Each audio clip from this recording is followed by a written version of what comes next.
So this is my final kind of theoretical piece for you. The long tail is this idea that we're used to only a tiny part of a marketplace. That when you think of the movies you watch, if you watch Hollywood movies, how many Hollywood movies actually come to theaters in Portugal every year? Maybe 100 movies in a year?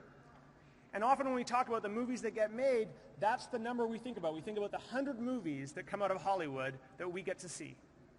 But that's not all the movies that get made. There's all sorts of movies that go straight to video that don't end up in the theater. And then there's all sorts of documentaries that maybe end up just on TV. But let's go further than that. There's all the movies that you make with your cameras and like with your camcorders of your kids running around doing embarrassing things. There are billions of movies that get made every year. And so all that we've done is we've focused at the very top of this chain. But what I'm interested in is all the people who are down here are making 1 or 2 movies that only 1 or 2 people want to watch. And all of those movies together actually have greater in number, greater in value than the Hollywood movies at the very top. So what we have is a long tail of public policy where the government of Canada, or in your case the government of Portugal, you are the experts in all sorts of issues. And maybe there's some think tanks that are also kind of experts, so they're like just underneath you. But if you look at everybody else in Portugal, I'm willing to bet that everybody else in Portugal knows more about Portugal, knows more about the government than all of the public servants. It's all dispersed, they all know tiny little things, but collectively they know more than you. And so the question is, how are you going to tap into that knowledge base to make services better and to make them cheaper? And what I think is really crazy is that people say, well, we could never do that, or that would be really hard. You've already been doing it for decades. That when I look at something like, so in Canada we have 911, I believe it's 211 here, or 112, 112, thank you. So you have 112, which is the emergency dial-in number. So that's a classic example of you relying on the expertise of your citizens. You don't have a police officer on every street corner looking around, seeing if someone's getting robbed. You don't have a doctor on every street corner looking around, seeing if somebody has a heart attack. You rely on citizens to give you critical information so that you can send the hospital, the ambulance, the fire truck, the critical resources the government has to the right place at the right time. So we've been crowdsourcing policy and programs for decades already. In fact, I would dare you to try to operate this system without the citizens. You couldn't do it. So we don't need to be scared about this idea. We've been doing it. What we've got to be figuring out is how do we replicate this in other areas of government? So in this first kind of theoretical piece, I have kind of 3 key points.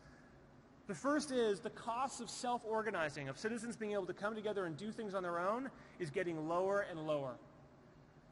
Second is the knowledge outside of your organization is always greater than knowledge inside. And the third is new and successful organizations like Mozilla, are able to tap into the knowledge that's outside of their organization and leverage it to do something new and innovative and different, but most importantly, better. So let me dive into what I think are some important examples and why I would relay this back to you. And I'm going to kick that off by getting a little bit angry. Accenture, which is a fantastic company, don't get me wrong, publishes a report every couple years that talks about where different countries rank and how well they deliver e-government services. And this is the ranking from a couple years ago. And in Canada, this was a big scandal because we had been #1 for many, many, many years. And you can't probably read that, but Singapore is now #1, and we're like just underneath them, right? But people, they were stung. And I remember looking at this chart, and I remember getting really upset. And here's why. So you're mostly Portuguese, a couple of Brazilians maybe in the room. I'm willing to bet pretty much anything you will never use a service from a Government of Canada website. Just like I'm never going to use a service, or it's very unlikely that I'm going to use a service from a Portuguese government website. I'm never going to use a service from the Singapore government's website.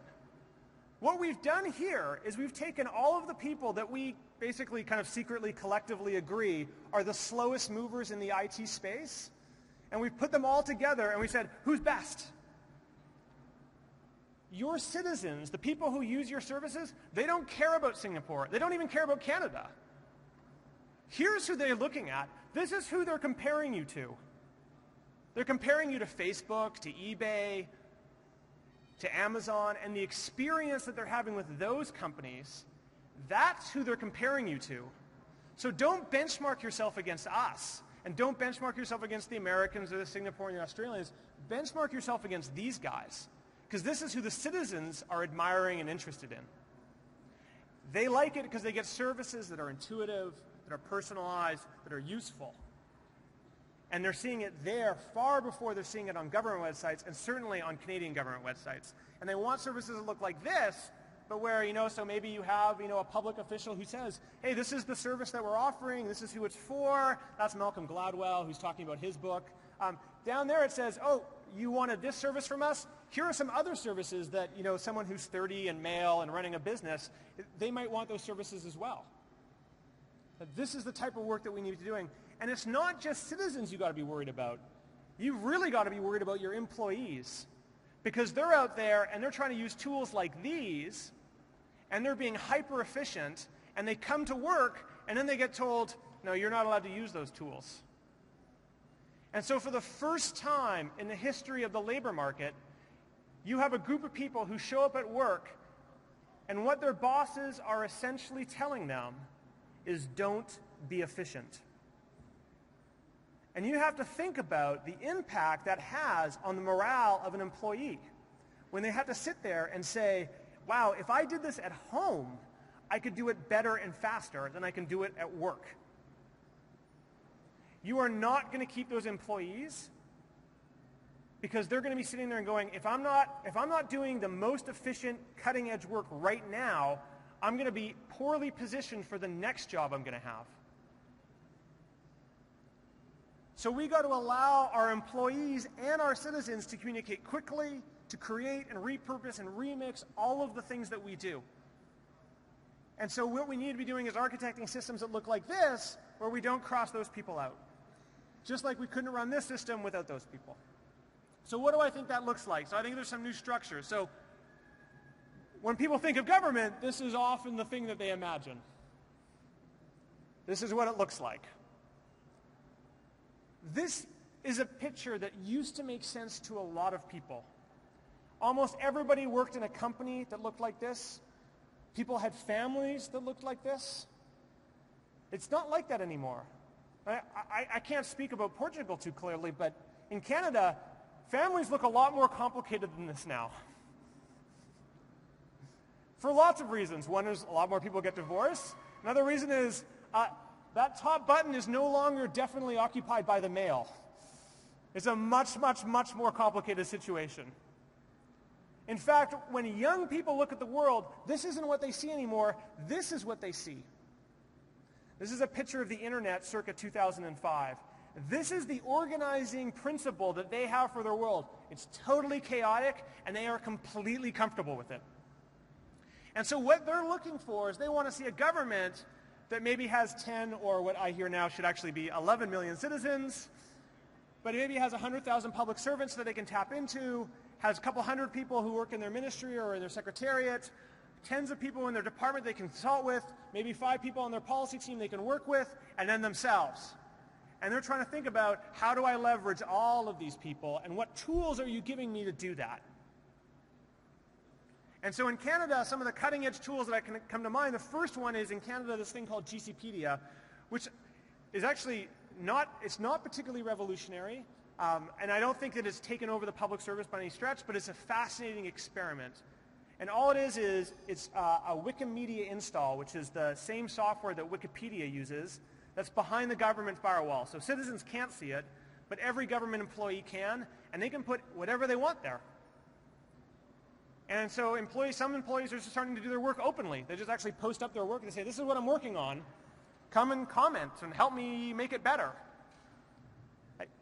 The thing I love the most about GCpedia is the software was free. One guy did it. They spent $60,000, and they spent $1 million in staff time. So it wasn't even money. It was like sunk costs. They spent $1 million in staff time, and that's all it cost. And I defy anybody in the government of Canada to point me to a program that can be rolled out to all 300,000 employees tomorrow that will cost $60,000 and 3 people 1 year. You can't do it.